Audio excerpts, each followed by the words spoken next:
আসসালামু আলাইকুম প্রিয় ভাইরা, কেমন আছেন? ভালো আছেন? আমি আপনাদের কুকুর ভাই আছি বাবারও থেকে। তো যাক, মাশাআল্লাহ চলে আসলাম আবারও আপনাদের সামনে। কি গাড়ি নিয়ে চলে আসছি দেখেন, 19-এর মডেল, 19 ফুল পাতা আছে, চারটা চাকা জিনুক, ক্যামেরা শাসা আছে, কালারটা সাদা। তো চলে আসবেন ইনশাল্লাহ। আরও কিছু গাড়ি দেখায় আপনাদেরকে, দেখেন। তো আমার সাথেই থাকেন।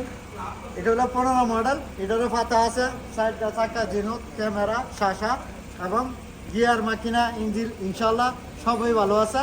আইসা খালি পাস করাবেন, কম্পিউটার করবেন, ভালো হলে নেবেন, ভালো না হলে। এখানে আরেকটা গাড়ি নিয়ে আসছি আপনাদের সামনে, 2012 মডেলের গাড়িটা। ইঞ্জিন গিয়ার চেসিস ফ্রেশ আছে এবং ক্যামেরা শাসা লাগানো আছে। তো যাক, গাড়িটা ভালো ইনশাল্লাহ। তো যারাই নেবেন 22,000 রিয়াল হলে গাড়িটা বিক্রি করে দিব। তো যারা আসবেন ইনশাল্লাহ দিনের 4টাতে, রাত্রে 12টা পর্যন্ত, এর ভিতরে আসলে কখন বাইরে পেয়ে যাবেন। তো ভালো থাকবেন, ভালো রাখবেন। আসসালামু আলাইকুম, কানপুরি শিবা মারব।